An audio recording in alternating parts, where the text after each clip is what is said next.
not sure if this is the right house. Let's see. Partha?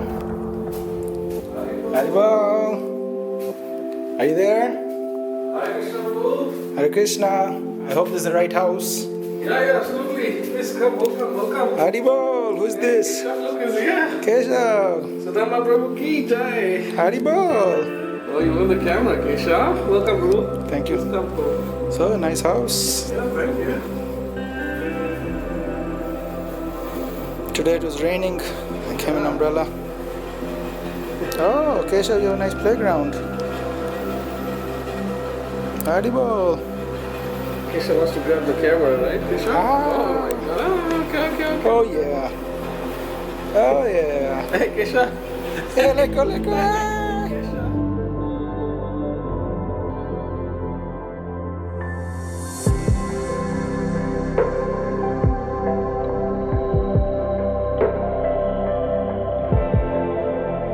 Hare Krishna.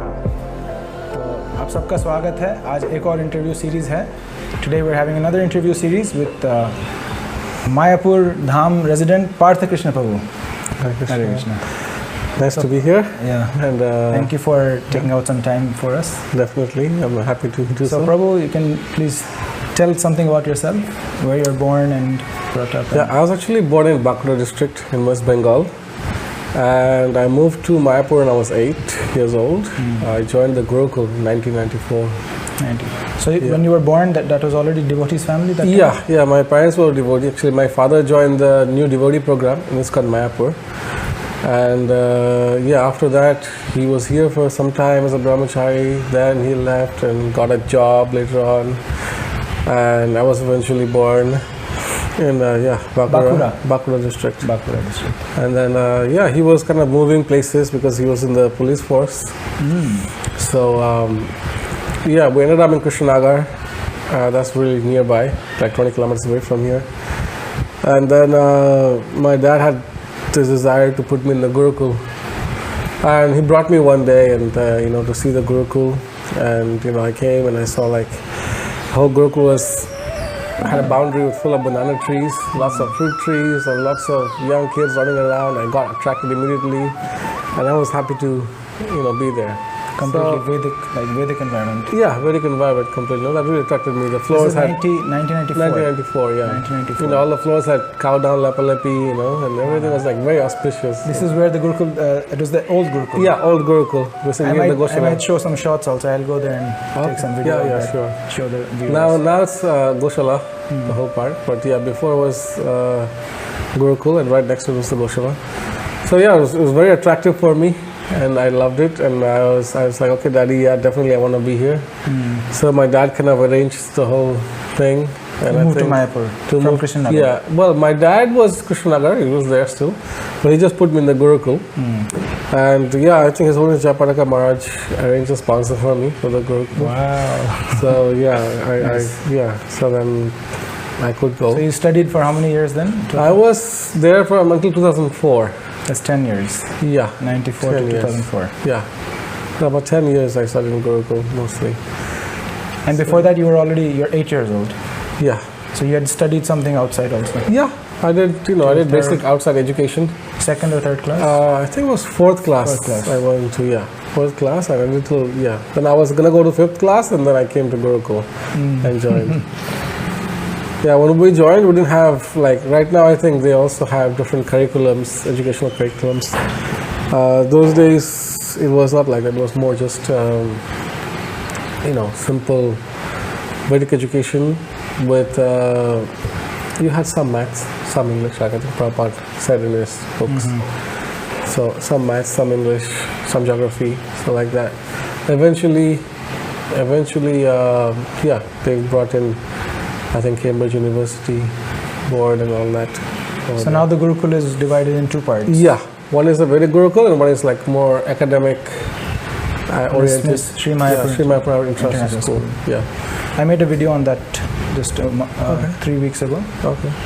Many people were interested about girls. How do you educate your girls? Okay. So that's what happens is for the girls, there was a Gurukul for some time, but even then I think it was day schooling. I think Anusuya Vidya Mandal something. Yeah, something like that, yeah. Yeah, But right. I think it stopped after some time.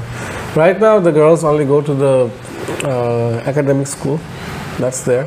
But the parents have to be in Mayapur in order for that to happen, you know. Yeah. So they go, they join the school, they study, and they go back home.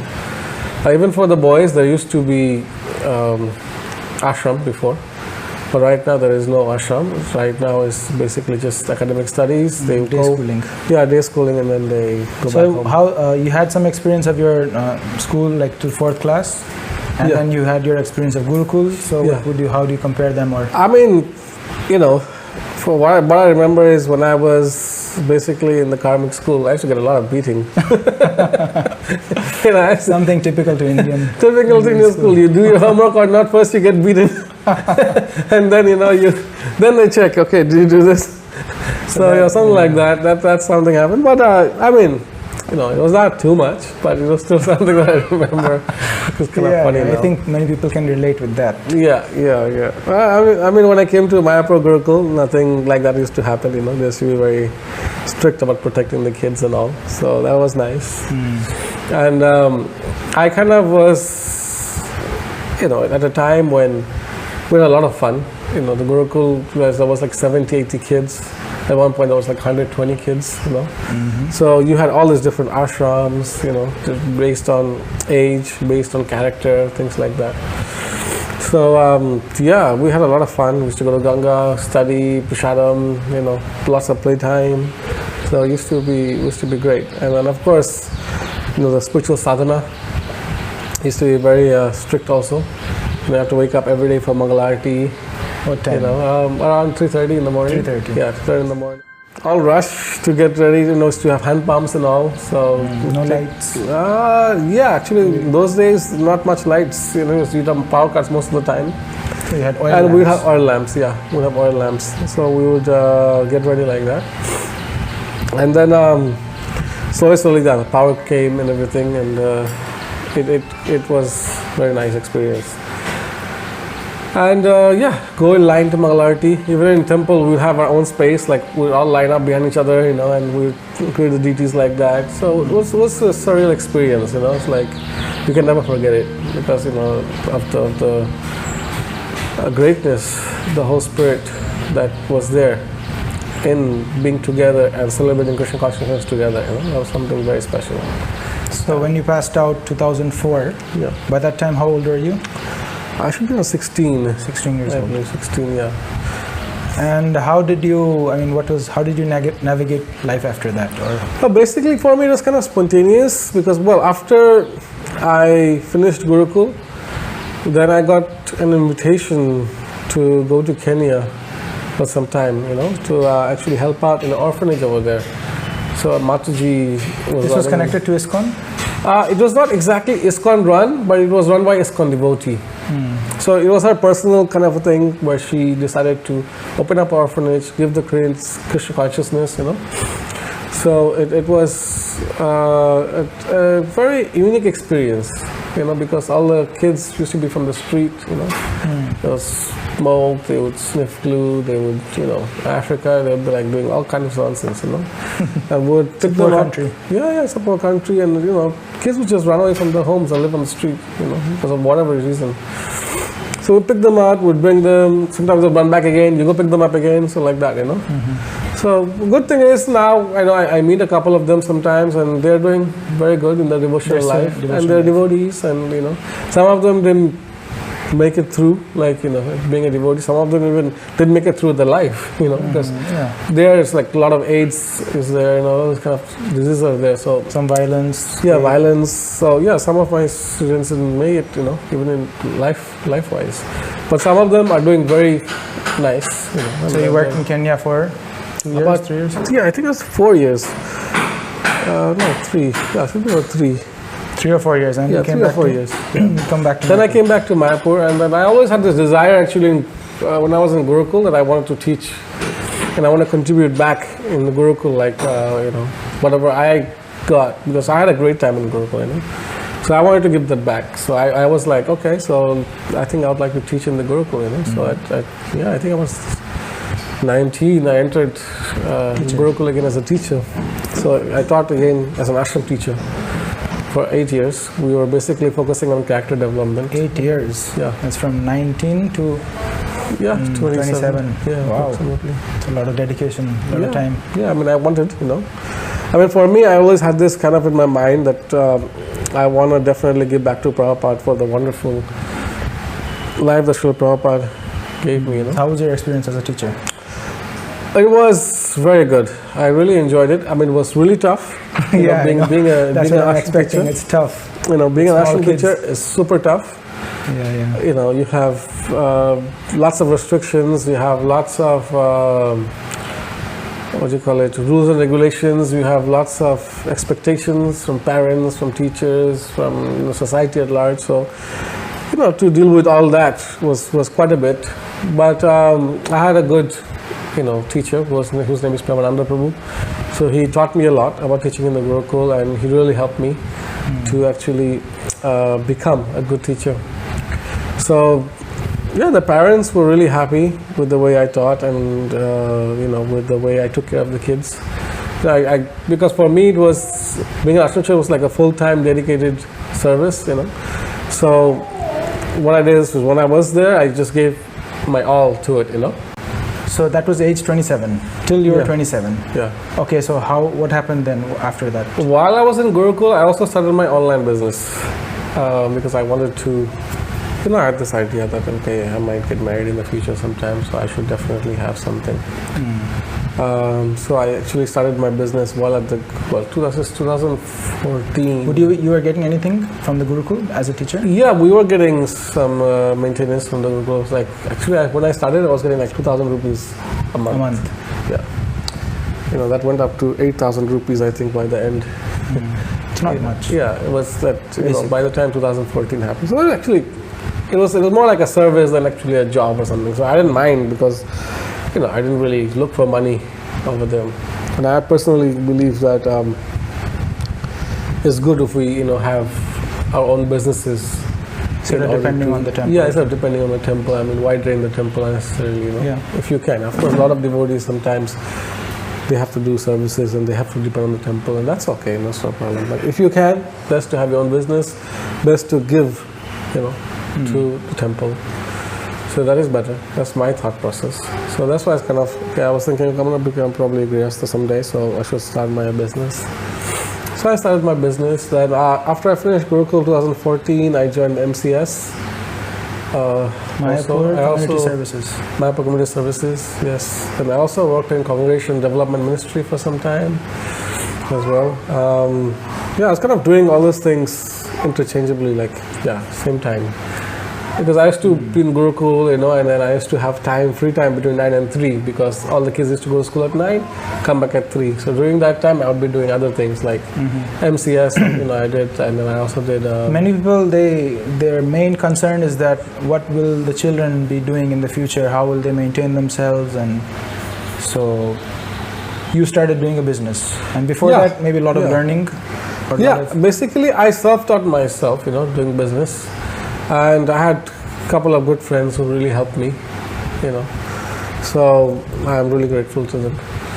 But mostly everything I learned was, everything that I actually learned in school, I didn't apply much in my practical life in terms of earning money so much.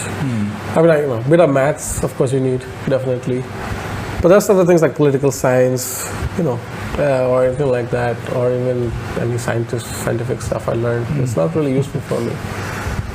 Maybe useful for somebody else. So how did you learn business then? But basically what I did is, at the beginning, I was asking different people who were doing business, how they do it, how they go about it. And I try to be very observant also, see how others are doing. I mean, it's the best way to learn is to learn from somebody who's already doing it, So that was one way. Then, of course, when YouTube came along and internet became more cheap in India and all that, it was easier to access internet. Then YouTube was my savior, I spent a lot of time on YouTube learning. I spent a lot of time on YouTube. This is a very important point. I also learning has become much more easier and much stronger now Yeah. with this communication. Exactly. That's very good. So you Yeah. learned a lot of business things from the Yeah, mostly from By YouTube, yourself. by myself. Yes. Prabhupada also he wanted the devotees to do business instead of Yeah. working as a job. Yeah. So you do your own business, you learn how to do that, and you're your own boss. You don't have Yeah. to be dependent on someone else. Definitely. So you can save time and energy, and to do devotional life, and you can choose what to do, what not to do, when to do, and how. Okay. So that's very nice. So how's your experience in business? Now you It's have a good so family. far. Yeah, I mean, married? business. The thing is, we have to always understand something. Business is it's a bit adventurous. Let's put it that way. Business is a little bit adventurous. So I mean, when you have a job, the end of the month, I'm gonna get some salary. And you can. But that's where it kind of your limitation is. Okay, you're gonna get so much per month, and that's You have to work you so have much. to work so much, and everything has its pros and cons. So with work, one good thing is that okay, I'm gonna get some amount this month, and your mind is peaceful. For business people, you have to have a little bit of an adventurous mind. You have to have a little bit of open-mindedness. Because risk. Because if you don't have that kind of a thing, then it's going to be very difficult for you to continue in business, because it's too stressful sometimes if you are not comfortable with being uncomfortable. Let's put it that way. Yeah. So if you're not like that, then it's going to be very difficult for you to do business. The business means that you have to learn to be comfortable with being uncomfortable, because sometimes it's like, oh, the month is almost ending. Oh, I may not have enough yet. What's going on? But you learn to depend on Krishna. One thing I've learned about business is it definitely teaches you how to pray a lot, and how to get closer to Krishna. I mean, especially being devotees, it helps a little bit, because you're like, oh, okay, I gotta have this much at least by the end of the month. So Krishna, I know I'm not supposed to pray to you for money, but I have a family to feed, So unfortunately, as they say, if you can do it without any reason, then that's best. Without anything, that's best. But at least if you're doing it for a reason, that's still good, So of course, I don't consider myself an advanced or pure devotee yet. Hopefully, I can become someday. But right now, at least I get to communicate with Krishna like that. Oh, Krishna, look, I'm struggling a little bit. I need some help here. Honestly speaking, Krishna has responded every single time. Every single time. That's important. That's where I think your faith grows. Yeah, when you actually discuss with Krishna certain things and you see the results happening, we may. Sometimes what happens with us is we may think like we want it like this, but Krishna may not give it to us like that. He may give it to us in a different way. He has his own ways. Which are so if we are ultimately flexible with his ways, then we'll be more happy and we'll be more content. But if we are stuck to how we want it, then it's a lot more difficult for us, as a person. So. Yeah, business, you have to be a little adventurous. You have to, I would say if anybody's having a job, they should definitely keep the job, not Jump into quit business. and just jump into business. No, but they can start a business for sure. Every single person should have a business, because in this day's world right now, you don't get financial education in school. You get the education on how to get a job, how to work for other people. You don't get the education on how to become financially free. The whole education is driven towards getting a job and working under someone. So that is good for some people, but for most people, they do suffer a lot, because most people are stuck with jobs they don't like. This is a very So important part. that's happens. So I would suggest for everybody who is having a job and they don't like it, definitely do a side business, start something. A lot of people are afraid how to do. Let me tell you, I know in my business life, I made mistakes. I lost money. You learned I learned by losing money. I learned, And that's a strong learning. I learned by losing money, and but the lessons that I learned enabled me to make not only what I lost, but more later on. And they're worth the cost. It's worth the cost. They worth the because cost. there's nothing more. There's nothing more better in your life than getting a practical experience. Than actually somebody teaching in a classroom. Somebody teaching in a classroom is good, but when you learn it firsthand, then that is the best. So I would definitely suggest everybody go for it. Put some amount of your money that you earn from your income and put it towards your business. Start something. There's plenty of things online. Just go on the net and say, how do I start a business? You'll get plenty of, So tell us a little bit about your business. What do you do? So actually, I basically thought of this, that when I was in Gurukul and I wanted to start a business, I thought, okay, first thing I learned from people who do businesses is you must find out what problem you can solve for people. That's the basic question you have to ask. What problem can I solve that other people have? If you can solve that, then people will buy your business. Practical, very practical advice. So one of the things I noticed is Mayapur has a lot of shops. Mayapur has a lot of shops. And people come from all over the world and buy things from Mayapur. Right?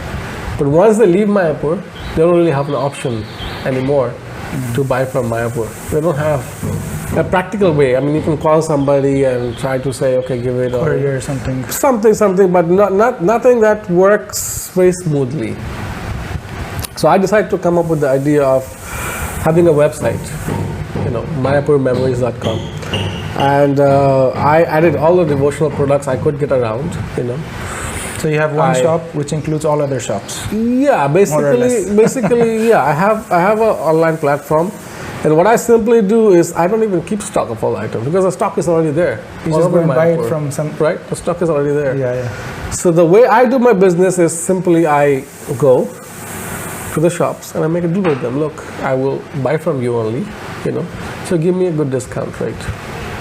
So what I do is then I sell those items to the customers for the same price they'll buy it from the shops. So that way the customer is not paying extra charge so much, from buying from my website. But at the same time, they're able to get what they want. I'm able to get what I want, and the shopkeepers. You're like a service. Service connector. Connecting them basically, So I've been through your website. I saw there's some DTs. There's musical instruments. There's clothes. There's devotional paraphernalia, like aartis, things all that. So basically, all these kind of things devotees can buy online. And right now, I also opened a stationery shop in Mayapur as well. Plus, I'm opening a new clothing brand as well.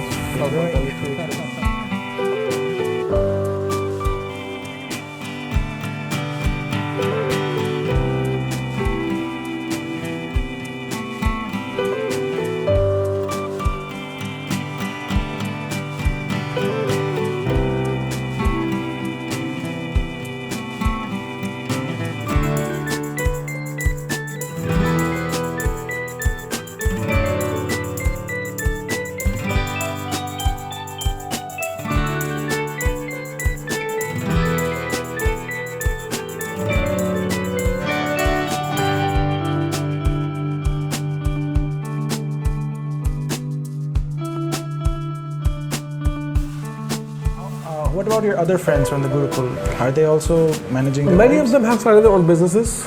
Many of them have gone to different foreign countries. They're doing their businesses there, or they're having a job like that.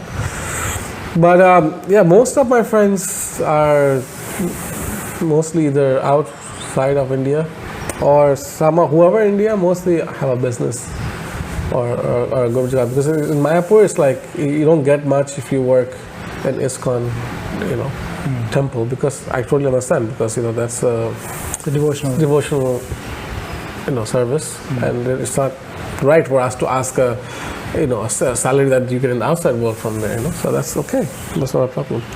But nobody is struggling as such, like, oh, what's going to happen to my life? No, it's not like somehow or other they're managing. Somehow or other they're managing. Like and the thing is, you could say in one way, those days we didn't even have any kind of education system, as I said, and we basically did 10th grade and that was it, Now you have, Cambridge University here as well, and then over there also in the Vedic Gurukul, you're learning properly everything systematically, You can actually have a future as a pujari, future as a person who does yagyas, Brahmin priest, astrologer, marriage. Marriage. There's so many options available.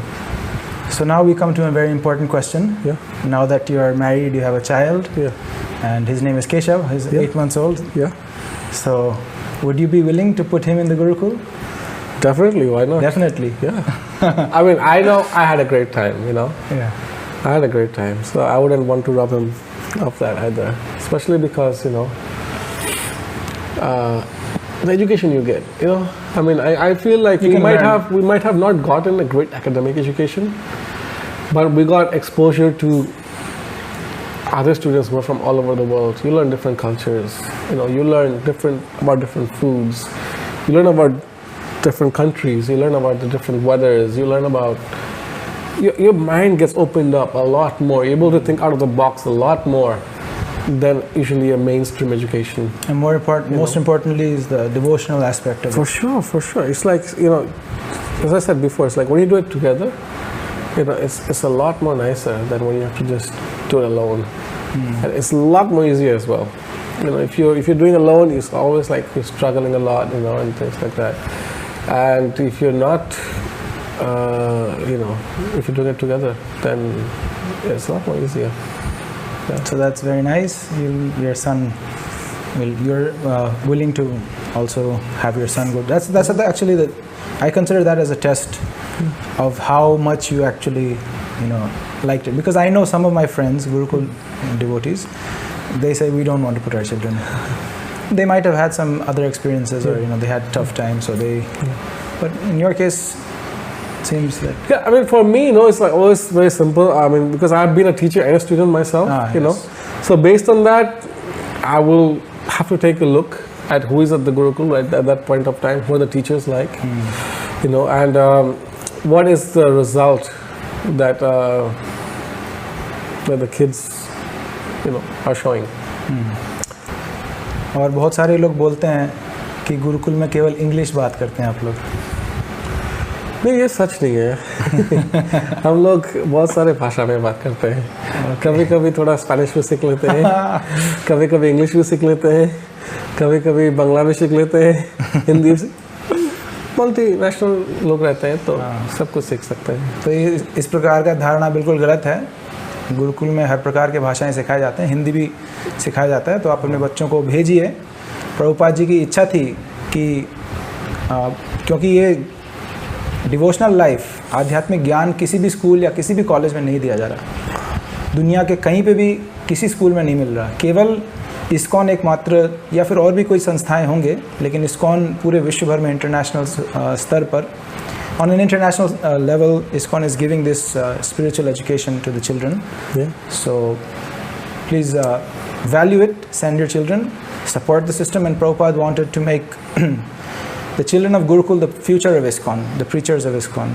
Because one who has gone through from his childhood has learned this. It's in his blood, DNA, blood. Yeah, literally. It's there. Even if you try to escape, go for a break, or you try some material life for some time, ultimately you'll end up coming back. And that's one thing I have noticed, like with my friends also. Like some of them decided maybe I should try the materialistic out life a little bit. That life is better. They definitely go. Some of them, but they're like, no, I don't really like it.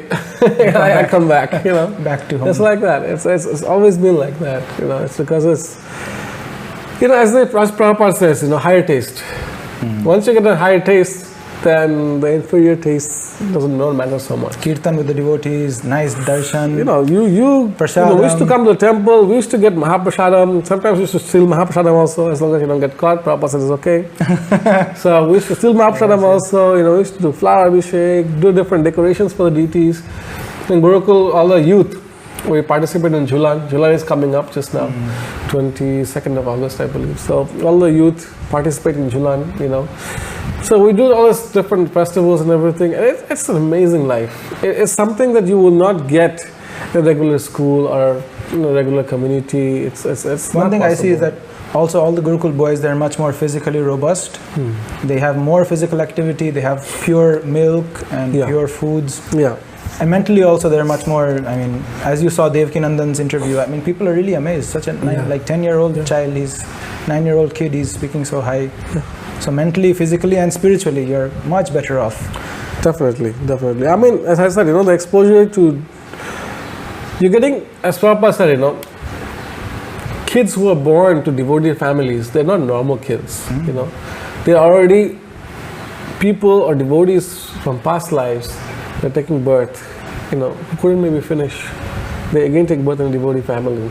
So you're getting this actually very special souls that you're getting to mix with, and together the energy that you get, it's quite spiritual, it's quite enlivening, it's quite enlightening. You chant mantras together, you feel like you're in a transcendental world. It's not something from this world. I remember those days when I used to go where the TOBP is being built now. We used to have a little yagya shala over there. I used to go there, chant mantras every morning, do yagya every morning. And that was an experience that I'll never forget. And we used to have Jagannath in the Gurukul, dressing them, getting them ready for arati, doing arati. All these activities that you get, they build such a solid foundation of Krishna consciousness that irrespective of how big you grow, you'll continuously be rooted to Krishna consciousness. So yeah, I think that's an opportunity that you don't get everywhere. It's anywhere else. It's just an opportunity you get everywhere. Only in ISKCON Gurukuls. Yeah. Yes. Anywhere you go, there's pros and cons to different things. But I think in an ISKCON environment, in different Gurukul environments, the pros are much more than the cons. Yeah, definitely. Definitely. I think I would never say it's the material world. You don't get everything 100% everywhere, but you learn to adjust. You learn to fix. You learn to grow. You learn to, go ahead in life. Of course, we have to give our best continuously. For me, when I was in Gurukul, I always followed these 3 principles. And as a teacher, I always make sure that kids are never deprived of food, prasadam. We can't say, oh, this is punishment for you, no prasadam. You can't do that, to kids. You cannot tell the kids, no, you cannot contact your parents, I would always encourage the kids to contact their parents at least once a week. Because what happens in this way, the kids are able to communicate with the parents, and that way, even if sometimes kids just go through emotional troubles, so they're able to just talk to their parents and all, and they're able to download all that, to their parents, and then that makes them much more comfortable, much more secure, And also another thing is you never beat the kids, you never get physical with them, there's basically 3 golden rules. If you have, then I think all the kids will be very safe and very happy. Okay, to round it up, we're going to have 2 instances which you still remember from the Gurukul. One is a very good instance or very wonderful, and one is something not that wonderful, something negative, which is your experience. All right. Good experience for me is a lot. One of them which really stands out. When you talk about good experience, I think for me the best part was going to Mangal Arati with all the kids together. Standing in front of the altar and you're like this small, you're kind of just poking your head up and looking at the DJs. Yeah, I remember as a small kid I used to go there and just at the Mangal Arati, you basically are one with Krishna. You can literally feel Krishna's presence, during that time, and just watch him, and you're literally talking to him. Because as a kid, we were always taught that if you have any problems or anything, go talk to Krishna in the temple, he'll solve it for you, don't worry. So we did that, we were very innocent and we did that.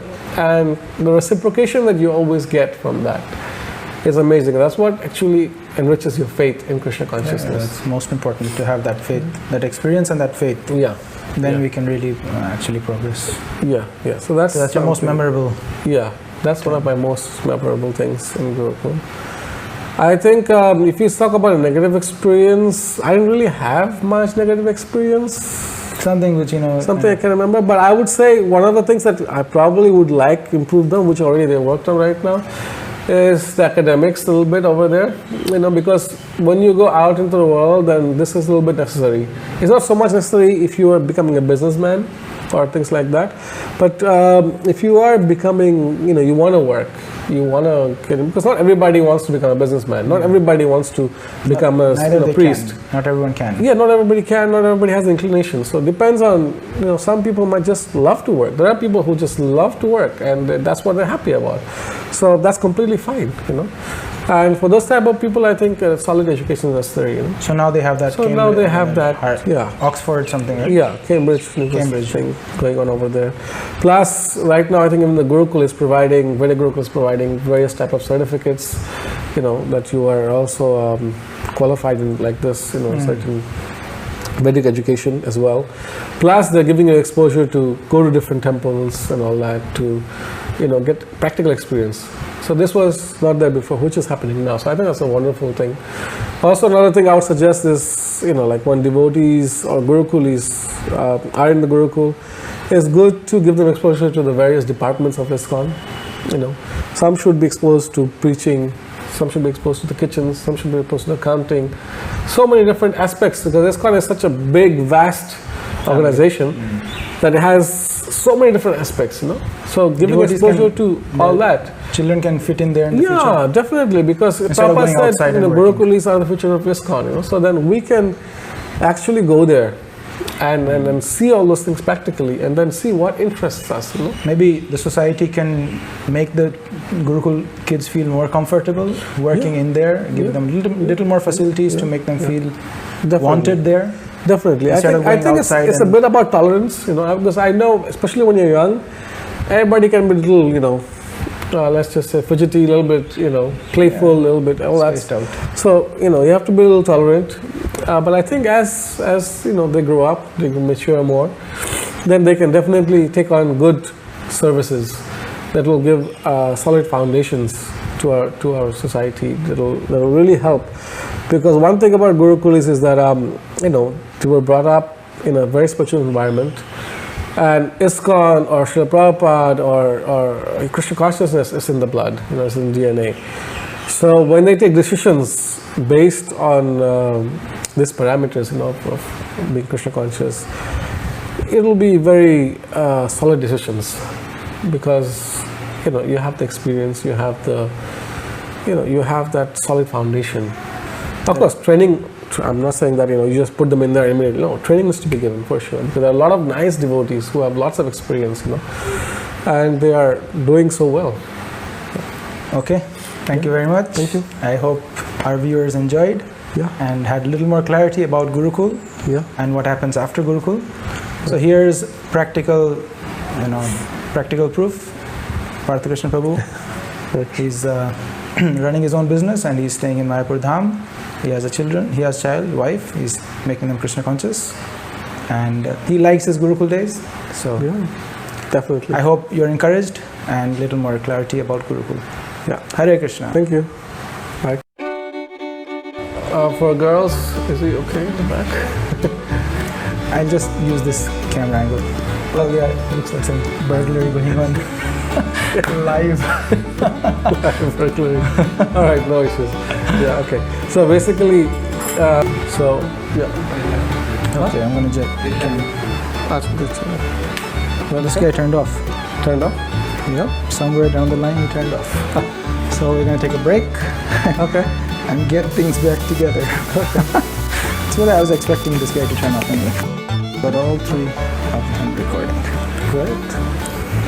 And now we have to do all the work again. I mean, now we have to actually start. Okay, that's great. After so much work, we have to actually start now. Oh my God,